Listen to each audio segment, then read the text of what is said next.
Hello guys, सत श्री अकाल। आज मैं वीडियो बनाऊंगा जैसे मैंने ओवे होम के ऊपर बनाई है उनके, और इसके अलावा पैत्रा फैल्के के ऊपर बनाई है। आज हम बात करेंगे अपने ही देश की, तो मैं बात करूंगा नीरज की। ओके, क्योंकि इज अ ओलंपिक चैंपियन और वर्ल्ड चैंपियनशिप में मेडल है तो उसको वर्ल्ड चैंपियन ही बोला जाएगा। इसके अलावा कॉमनवेल्थ गेम्स चैंपियन और एशियन गेम चैंपियन, इसके अलावा डायमंड लीग चैंपियन है, वो डायमंड लीग में मेडल है, तो नेशनल चैंपियन बहुत बार है, नेशनल रिकॉर्ड होल्डर है, राइट। तो आज उसके बारे में बात करूंगा कि मैं नीरज को कब से मिला या कब से उससे बातचीत हुई मेरी। तो सबसे पहले मेरे को लगता है शायद 2009 में मैं नीरज को एक बार मिला था, उसको याद है। और उसने काफ़ी मेरे को बोला भी था कि भाई साहब हम आपसे मिले थे। तो शायद मैं इतना उस टाइम जानता नहीं था और वो बहुत छोटा सा था उस टाइम पे, राइट। उसके बाद मैंने नहीं देखा नीरज को 9 के बाद। तो फिर मेरे को वो मिला है कि यूथ खेलने गया था, यूथ वर्ल्ड। तो उसके बाद वो नेशनल गेम्स में मेरे को 2015 में मैंने उसको देखा है, और 15 में नेशनल गेम्स के अंदर वो उसने थ्रो करा था 73 समथिंग।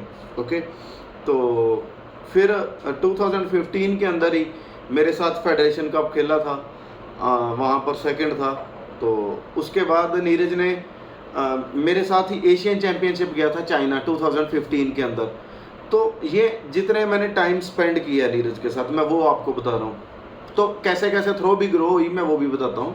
15 के अंदर ही नीरज की पर्सनल बेस्ट थ्रो 73 थी, और 15 के लास्ट में आके नीरज ने अपनी पर्सनल बेस्ट 77 लगभग अगस्त सितंबर में करी थी।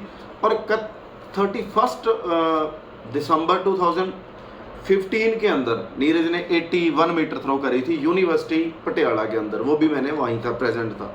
ओके, तो उसके बाद नीरज खेला जूनियर वर्ल्ड के अंदर ही थ्रू 86 मीटर। इससे पहले उसने अप्रैल के आसपास 2016 के अंदर ही 82 मीटर लगा के सैफ गेम के अंदर गोल्ड मेडल लिया था। तो जूनियर वर्ल्ड भी हो गई। अब नीरज की उस टाइम बेस्ट थी 86.48 2016 के बैरियर के अंदर। फिर 17 के अंदर आके नीरज ने बेस्ट करी है, नहीं 17 के अंदर नहीं करी, 17 के अंदर एशियन चैंपियनशिप उड़ीसा हम दोनों साथ थे, वहाँ पर नीरज का गोल्ड था 85 मीटर पे।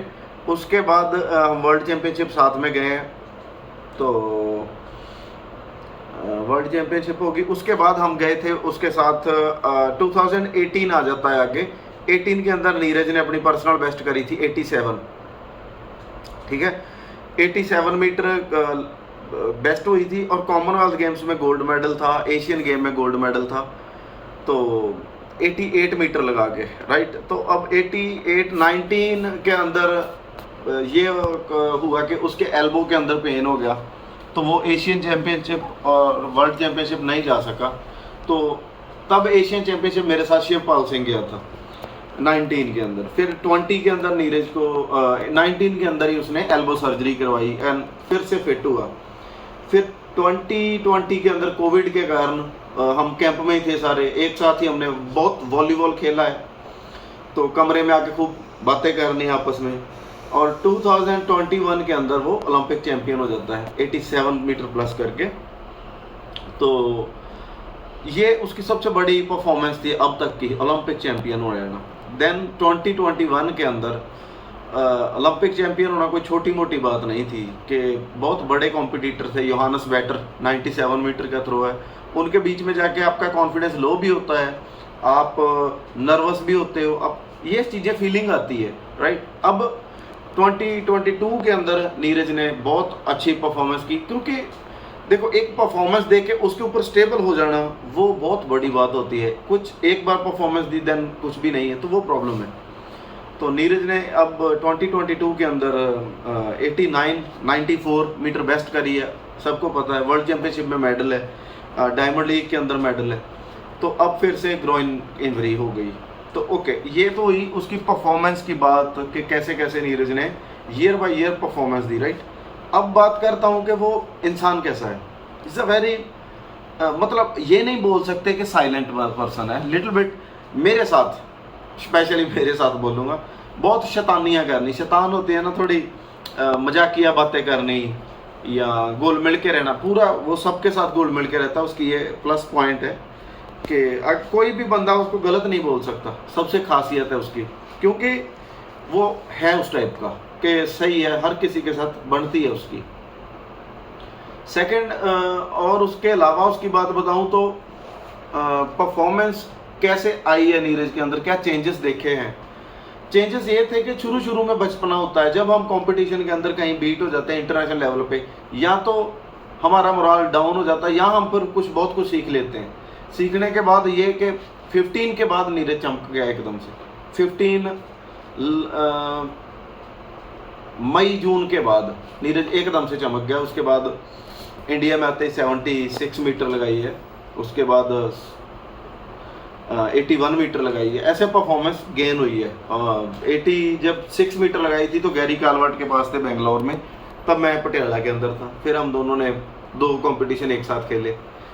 2 क्यों इंडिया के अंदर बताऊं तो 3-4 खेले, और बाहर बताऊं तो 2 खेले। तो ये सारी चीज़ें थी उसके बारे में। अब और इसके बारे में बताऊं कि वो शाय टाइप बंदा भी है। अगर कोई उससे पूछे कि स्पेशली कोई गर्ल कोई पूछती है तो वो आगे से शर्मा जाता है, शाय है वो। Is a very hard working गाय, बहुत अच्छी मेहनत करता है, दिमाग से करता है। कभी बिल्कुल कुछ 2 टाइप के बंदे होते हैं ना, हार्ड वर्क स्मार्ट वर्क। वो हार्ड वर्क करता है, अगर उसके कहीं पेन है तो 2-3 दिन, हफ्ता, 10 दिन डिले कर देगा, उस चीज़ के ऊपर काम नहीं करेगा, इंजरी नहीं खाएगा, ध्यान रखेगा, देन प्रिपेयर हो जाएगा और फिर से कम बैक कर जाएगा। ये उसके बारे में है।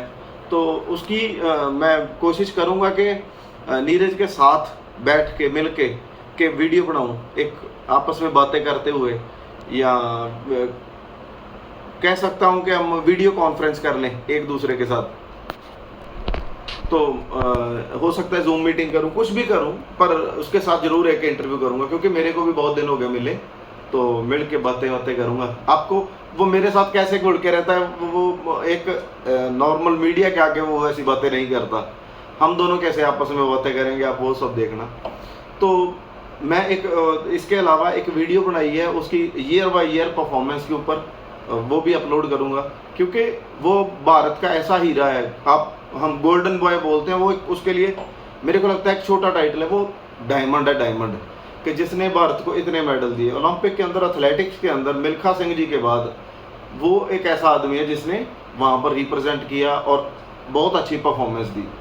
हुए हैं बहुत लेजेंडरी, अपने इंडिया के बहुत अच्छे एथलीट हुए हैं, जिन्होंने पुराने बड़े सीनियर एथलीट लगभग जिन्होंने 1984 से लेकर 1990 तक बहुत अच्छी परफॉर्मेंस करी है वहाँ पर उसको भी बोला जाएगा कि यस, कि हाँ यार इस बंदे ने कुछ लोगों से डिफरेंट कर दिया। तो उसको भारत का अच्छा बेटा, जिसने बहुत ऊंची जगह पे भारत का नाम रोशन किया, नेशनल एंथम हाँ हमने बहुत बार सुना है।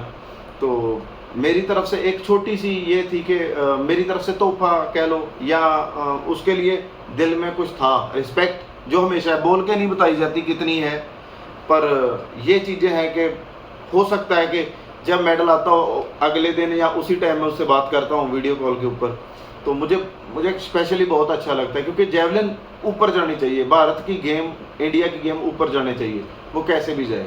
तो मेरी तरफ से ये एक छोटी सी वीडियो थी उसके लिए। So thank you so much.